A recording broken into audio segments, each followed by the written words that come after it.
किस्त नंबर 17। दोस्तों, शुरू करने से पहले चैनल को लाजमी सब्सक्राइब कर ले। आसिफ बोला, शहनाज काफी दिनों से चाहत हो रही थी कि किसी स्कूल वाली बच्ची के साथ साथ कार्रवाई करूं। बिजनेस टूर की वजह से काफी बिजी रहा, टाइम ही नहीं मिल रहा था। और किस्मत देखो, आज ऑफिस आते हुए ये लड़की मुझे स्कूल इन्फार्म में ट्रैफिक सिग्नल पर मिली और मेरी कार का शीशा खड़का कर बोली, साहिब स्कूल फीस देनी है, कुछ हेल्प कर दे। तो मैंने इसे कहा, कितनी फीस है? ये बोली, 2 माह की 5,000। मैंने इसे कहा, मेरे साथ चुल्लू, मैं पूरे 1 साल की फीस भी दूंगा, साथ में 20-25,000 अलग से भी दूंगा। तो ये मेरे साथ आ गई। ऑफिस में आकर मैंने काम शुरू करना चाहा, तो देखा ये तो बिल्कुल छूटी है और शायद इसके साथ इस तरह बहुत गलत हो जाएगा, लेकिन मुझे इसके साथ करना भी है। तुम ही बताओ क्या करूं? मैंने दिल में सोचा, आसिफ सच में जिनसी मरीज है और ये बगैर इस बच्ची के साथ अपनी रंग रलिया करने के बाज नहीं आएगा। वैसे वो बच्ची मुझे इतनी भी बच्ची नहीं लग रही थी, मैट्रिक की तालिबा थी, लेकिन शक्ल से मुझे लग रहा था कि वो बच्ची पहले कुछ कर चुकी है। मैंने इस बच्ची को अपने पास बुलाया तो वो आसिफ के पास से उतरकर मेरे पास आकर बैठ गई। मैंने इसका नाम पूछा तो इसने बताया कि इसका नाम नताशा है। फिर चंद इधर अलिफादेर की बातें करके मैंने इस लड़की को अपने साथ फ्रैंक कर लिया। फिर लड़की ने थोड़ा शर्माया और झिझकते हुए। मैंने जब करीब से जायजा लिया तो मुझे अंदाजा हो गया कि वो पहले कुछ कर चुकी है। मैंने तस्दीक के लिए इससे पूछा तो इसने सर हिलाते हुए शर्म से हाँ का इशारा किया। मैंने इससे पूछा कि किसके साथ ये कारनामा किया था तो वो बोली, मेरा कजिन है, वो मेरे साथ अपनी मनमर्जियां करता है। मैंने कहा, इसकी क्या उम्र है? तो स्कूल गर्ल बोली, मेरा कजिन मेरा हम उम्र है, तो वो छोटा और पतला है, ये अंकल तो बहुत। आसिफ खामोशी से कुर्सी पर बैठा हमारी बातें सुन रहा था और हवस भरी नजरों से नताशा को देख रहा था। मैंने नताशा से कहा, तुमने वाकई स्कूल की फीस देनी है? ये काम तुम प्रोफेशनल करती हो? नताशा घबरा कर बोली, नहीं बाजी, ईच में फीस देनी है। मेरे अबू फौत हो चुके हैं, माँ घरे में काम करती है, मैं अपनी स्कूल की फीस इसी तरह मांग कर अदा कर देती हूँ। आज ये अंकल मिले तो उन्होंने कहा कि पूरे साल की फीस भी देंगे, साथ में और भी पैसे देंगे, तो मैं उनके साथ आ गई, वरना आज से पहले मैं कभी किसी के साथ नहीं गई। लड़की के लहजे में मुझे सच्चाई झलकती हुई महसूस हुई।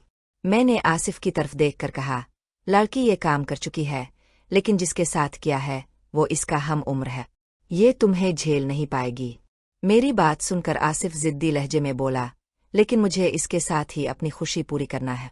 काफी दिनों से मुझे चाहत हो रही थी किसी स्कूल गर्ल के साथ। तुम कुछ करो, हमारी हेल्प करो प्लीज। मैंने हंसते हुए कहा, मैं क्या हेल्प करूं? खैर कुछ करती हूँ। सरसों का तेल मिल सकता है क्या? मेरी बात सुनकर आसिफ बोला, सरसों का तेल अभी मंगवा लेता हूँ, तुम इसे लेकर मेरे कमरे की वाशरूम में जाओ और दरवाजा बंद कर लो। मैं अभी चपरासी को बुलाकर सरसों के तेल की बोतल मंगवा लेता हूँ। मैं नताशा को लेकर वाशरूम में जाकर छप गई और इसने चपरासी को बुलाकर सरसों की तेल की बोतल मंगवाई और फिर वाशरूम के दरवाजे पर दस्तक दी तो हम दोनों बाहर आ गए। आसिफ ने होलिया दुरुस्त कर लिया था, शायद चपरासी की वजह से। हमारे बाहर आते ही वो फिर आजाद हालत में सोफे पर बैठ गया। सामने ऑफिस टेबल पर सरसों की तेल की शीशी पड़ी थी। मैंने सरसों के तेल की बोतल उठाई और अपना दुपट्टा उतार कर साई पर रखते हुए अपनी आस्तीनें चलाकर हथेली पर थोड़ा। मैं अभी तक कंफ्यूज थी कि स्कूल गर्ल कैसे आसिफ को मुतमईन कर सकेगी, मगर आसिफ की जिद थी और वो अपनी जिद हर हाल में पूरी करता था और बिलाखिर इसने अपनी काली करतूतें सर अंजाम करके पुरसुकून हो गया।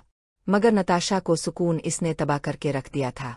मैंने इसे उठने का कहा तो बेचारी से उठा भी नहीं जा रहा था।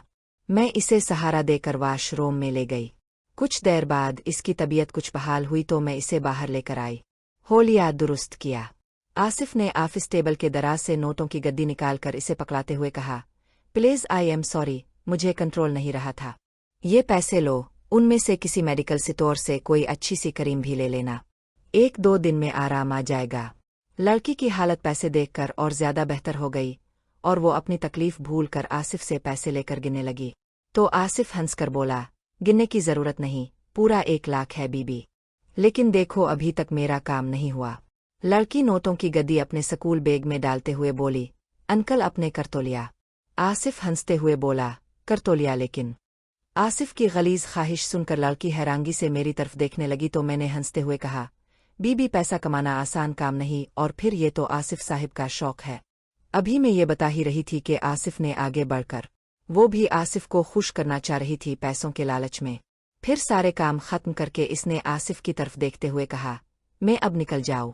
आसिफ ने कहा, मेरे साथ चुल्लू, साथ में शहनाज भी तुम्हें सहारा देकर चलेगी। मैं तुम्हें तुम्हारे घर के पास ड्रॉप कर दूंगा। फिर नताशा को लेकर मैं और आसिफ ऑफिस से निकल आए।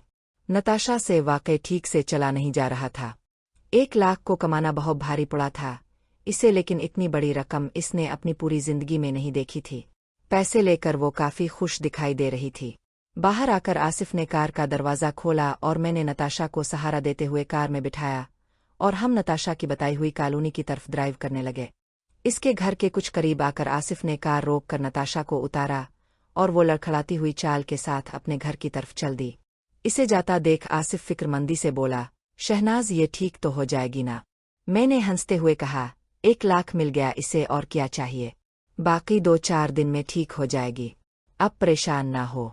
मेरी बात सुनकर आसिफ ने इत्मीनान भरा गहरा सांस लिया और गाड़ी आगे बढ़ा दी। अपने फ्लैट के करीब गाड़ी रुकवा कर मैंने आसिफ को बाय किया और अपने फ्लैट की तरफ चल दी। घर आकर मैंने टाइम देखा तो शाम के 4 बज रहे थे। हैदर बेटा मुझे देखकर कहने लगा, उम्मी आज अब जल्दी आ गई हैं ऑफिस से? मैंने कहा, हाँ बेटा आज जल्दी ऑफिस ऑफ हो गया, तुम प्लीज मेरे लिए चाय बना दो, मैं चाय पीकर कुछ देर सोना चाहती हूँ। शाम को हमारे घर कुछ मेहमानों ने भी आना है। हैदर बेटा तुम भाग कर गर्म गर्म चाय बना लाया और मुझे पकड़ाते हुए बोला, किसने आना है आज? मैंने गर्म चाय की चुस्कियां भरते हुए कहा, एक लड़का है विकी, इसने और इसकी बहन ने आना है। तुमने थोड़ी एक्टिंग करनी है और इसकी बहन तंजीला के सामने खुद को विकी का दोस्त जाहिर करना है। विकी अपनी बहन को यहाँ छोड़कर बाहर किसी काम के बहाने से चला जाएगा, फिर तुमने इसकी बहन को उम्रस करके किसी तरह से पिटना है। इसमें तुम्हारी मैं भी हेल्प करूंगी। मेरी बात सुनकर हैदर बेटा बोला, लेकिन उम्मी में इसे कैसे पटाएगा, और इस लड़की का भाई क्या खुद चाहता है कि मैं इसकी बहन को? हैदर बेटे की बात सुनकर मैंने हंसकर कहा, हाँ वो खुद चाहता है, असल में वो बहन का आशिक है, अपनी बहन को हासिल करना चाहता है और इसकी ये चाहत एकतरफा है। इसकी बहन तंजीला पुराने ख्यालात की मालिक और हिजाबी लड़की है, इसलिए इसे लगता है कि वो अपनी बहन को अपने साथ राजी नहीं कर सकता और इसके लिए इसे हमारी हेल्प चाहिए।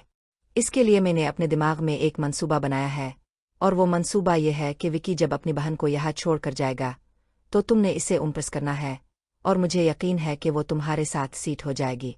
जब वो तुम्हारे साथ सीट हो जाएगी तो तुम इससे काम ले लेना और विकी को उसी टाइम बुला लेंगे जब तुम इसकी बहन के साथ रंगरलिया मिला रहे होगे।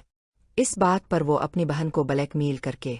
मेरी बात सुनकर हैदर बेटा बोला, उम्मी आपका मंसूबा तो सपर है, लेकिन इसकी बहन एक दिन में थोड़ी मेरे साथ सीट हो जाएगी, इसके लिए काफी वक्त लगेगा और मेरे साथ सीट हो गई तो फौरी करने पर राजी नहीं होगी, इसमें भी टाइम लगेगा। मैंने चाय खत्म करते हुए कहा, हाँ तुम्हारी बात तो ठीक है, मुझे पता है इसमें काफी दिन लग जाएंगे, फिर कहीं जाकर हम कामयाब होंगे। गैर तुम अब तैयार हो जाओ, अच्छे से कपड़े पहन लो, वो लोग आने वाले ही होंगे। मेरी बात सुनकर हैदर बेटा नहाने चला गया और इतने में ही डोर बेल सुनाई दी। मैं समझ गई ये विकी ही होगा अपनी बहन तंजीला के साथ। मैंने उठकर दरवाजा खोला तो सामने।